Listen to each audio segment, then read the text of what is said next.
வணக்கம் மாணவ செல்வங்களே, இன்னைக்கு நம்ம 10th ஸ்டாண்டர்ட் ட்ரிக்னாமெட்ரியில் எக்ஸாம்பிள் 6.3யும் 6.4 தான் பார்க்க போகிறோம்.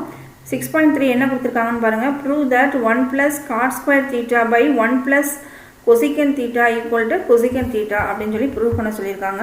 ஸோ நம்ம ஃபஸ்ட்டு லெஃப்ட் ஹேண்ட் சைடில் இருக்கிறத நம்ம எழுதிக்கலாம். என்ன இருக்குது பாருங்கள், 1 + cot square theta by 1 + cosecant theta அப்படின்னு இருக்குது. cot square thetaவை வந்து நம்ம எப்படி எழுதலாம் அப்படின்னாக்கா cosecant square theta minus 1 அப்படின்னு சொல்லி எழுதலாம். அப்போ இந்த cot square theta இருக்கிற இடத்துல இந்த இடத்துல இதுக்கு பதிலாக நான் என்ன செய்கிறேன் அப்படின்னா cosecant square theta minus 1 வந்து நான் என்ன செய்கிறேன் போடுறேன். இப்போ போடும்போது உங்களுக்கு என்ன கிடைக்கும் பாருங்கள், 1 + cosecant square theta minus 1 by cosecant theta plus 1 அப்படிங்கிறது கிடைக்கும். இப்போ இந்த 1 வந்து நம்ம ஸ்கொயர் பண்ணாலும் சரி கியூப் பண்ணாலும் சரி நம்மளுக்கு என்ன தான் கிடைக்கும், அதே தான் கிடைக்கும் இல்லையா. 1ம் ஒன்று தான், 1 ஸ்கொயரும் ஒன்று தான், 1 கியூபும் ஒன்று தான், 1/4ம் ஒன்று தான். எனக்கு இந்த இடத்துல இந்த ப்ரூஃபுக்கு ஏற்ற மாதிரி பண்ணுறதுக்காக இது ஸ்கொயர்டு வந்திருக்கிறதுனால நான் அந்த 1க்கு முன்னால் என்ன பண்ணிக்கிறேன், ஸ்கொயர்டு போட்டுக்கிறேன். இப்போ அடுத்தது நம்ம ஏற்கனவே பழையபடி பார்த்த ஃபார்முலா தான். a² - b² நம்ம எப்படி எழுதலாம், a + b × a - b நம்ம எழுதலாம் இல்லையா. அப்போ இதை பார்க்கறதுக்கு எப்படி இருக்குது, a² - b². இப்போ ஏக்கு பதிலாக என்ன போடணும், cosecant theta போடணும்.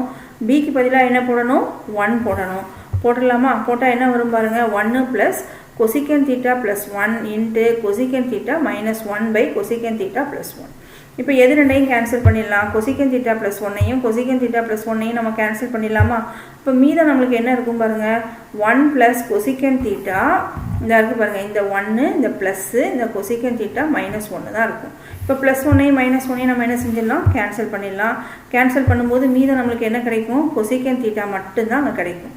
அப்போ நம்மளுக்கு என்னது ரைட் ஹேண்ட் சைடில் என்ன ப்ரூஃப் பண்ணணும், cosecant theta தானே ப்ரூஃப் பண்ணணும். ஸோ இங்கே ப்ரூஃப் ஆயிடுச்சு. இப்போ that is equal to RHS. இப்போ நம்ம இந்த ப்ராப்ளத்தில் என்ன பண்ணியாச்சு, LHS = RHS நம்ம என்ன பண்ணிட்டோம், ப்ரூஃப் பண்ணிட்டோம். அடுத்த ப்ராப்ளத்துக்கு போகலாமா மாணவர்களே.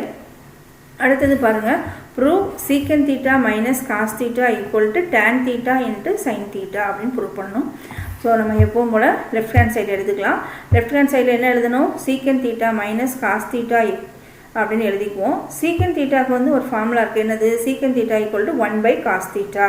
அப்போ இந்த இடத்துல நான் secant thetaக்கு பதிலாக நான் என்ன போட போகிறேன், இந்த இடத்துல secant thetaக்கு பதிலாக 1 by cos theta இங்கே போட்டுட்டு இந்த மைனஸ் cos theta அப்படியே மைனஸ் cos theta. இப்போ நம்ம என்ன செய்ய போகிறோம் பாருங்கள், இந்த cos thetaவையும் குறுக்க பெருக்கிறோம். பெருக்கினா என்ன வரும், cos thetaவும் cos square theta. அப்போ இது எங்கே வரும், மேலே தானே வரும். இப்படி குறுக்க பெருக்கும்போது மேலே வரும். அப்போ 1 - cos square theta by cos theta. 1 - cos square theta வந்து நம்மளுக்கு என்னன்னு தெரியும், sin square thetaன்னு தெரியும் இல்லையா. அப்போ அந்த இதில் நான் என்ன செய்யலாம், அதுக்கு பதிலாக 1 - cos square thetaக்கு பதிலாக sin square thetaவை போட்டுட்டேன்.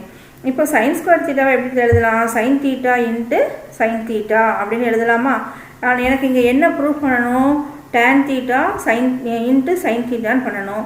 இங்கே sin theta வந்துருச்சு. அப்போ tan thetaக்கு எது tan theta, sin theta by cos theta வந்து நம்ம என்னது tan theta.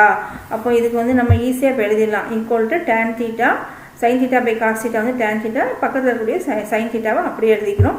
அப்போ நம்மளுக்கு என்ன ப்ரூஃப் பண்ணமோ அது கிடச்சிருச்சு. therefore equal to RHS அப்படின்னு போட்டுருவோம். Thank you students.